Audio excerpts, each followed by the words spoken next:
Donc, on va passer pour définir la longueur d'onde.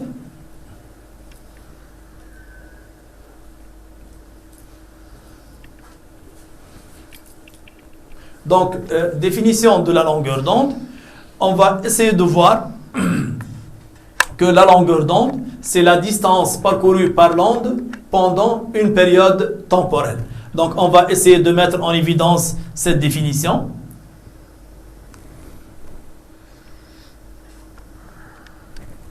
Donc, et la distance parcourue par l'onde pendant une période temporelle. Donc, on va essayer de voir ça. Donc, je vais essayer d'utiliser cette animation. Donc, je vais essayer de donner maintenant une idée concernant la longueur d'onde. Ici, voilà la source. Voilà le point source. Donc, ici, c'est S. Et ce S va être animé d'un mouvement rectiligne sinusoïdal. Bien sûr, tous les autres points se sont notés, bien sûr, point M1, M2, MI, ainsi de suite. Donc, pour ce point S, il va être animé d'un mouvement rectiligne sinusoïdal. Qu'est-ce qu'il va faire? Il va effectuer un mouvement rectiligne sinusoïdal, c'est-à-dire qu'il va se déplacer ainsi. Donc, il va se déplacer. Donc, lorsqu'il atteint sa position d'élongation maximale, le temps, c'est T sur 4. C'est période sur 4. Maintenant, lorsqu'il revient à sa position initiale, le temps, c'est T sur 2. Maintenant, lorsqu'il atteint sa position d'élongation moins A, donc le temps, c'est 3T sur 4. Et lorsqu'il rejoint sa position initiale, donc le temps est égal à grand T. C'est-à-dire lorsqu'il effectue une oscillation, donc le temps ici c'est T sur 4, 2T sur 4, 3T sur 4 et T. Donc je vais essayer de voir la distance parcourue par l'onde pendant cette période grand T. Donc pour cela, je vais essayer de mettre bien sûr l'animation en marche et je vais essayer d'avoir un temps T sur 4.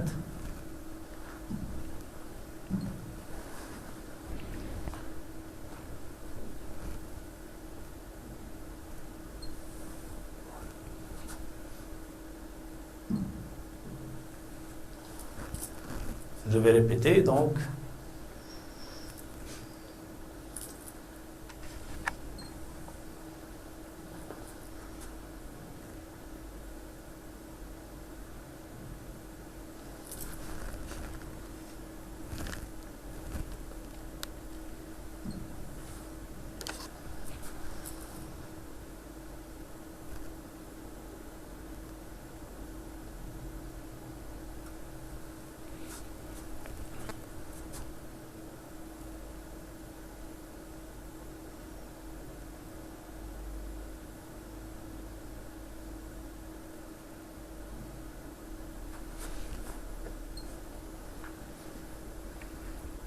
Donc, je vais commencer.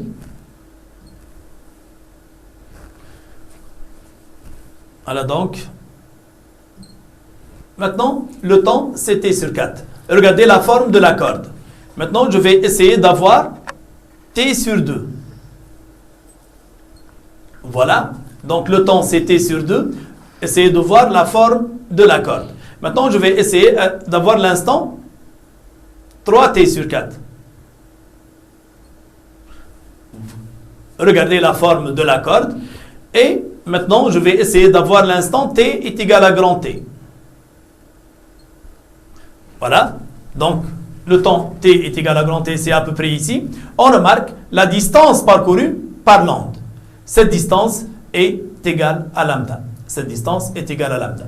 Mais si je continue, donc vous remarquez que lorsque la source a effectué donc une oscillation, une vibration si vous voulez, lorsque la source a effectué une vibration, donc l'onde s'est propagée d'une distance lambda. Et bien sûr, on peut remarquer que la propagation de l'onde s'effectue à une célérité, bien sûr, comme on a dit lors de notre cours, que cette célérité est constante. On peut de même remarquer que lorsque la source effectue deux oscillations, Essayons de voir ça. Donc voilà, quart de période. Et voilà la deuxième oscillation. Je vais prendre la troisième.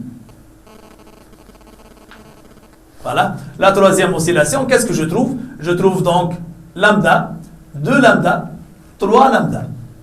Si j'effectue 3 oscillations et demie,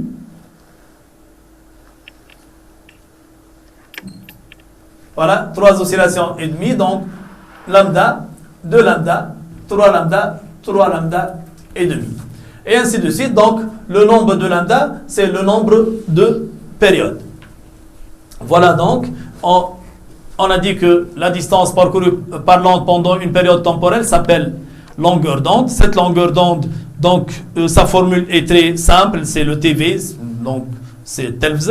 Donc lambda est égal à TV, donc c'est V sur N. Voilà la formule de la longueur d'onde.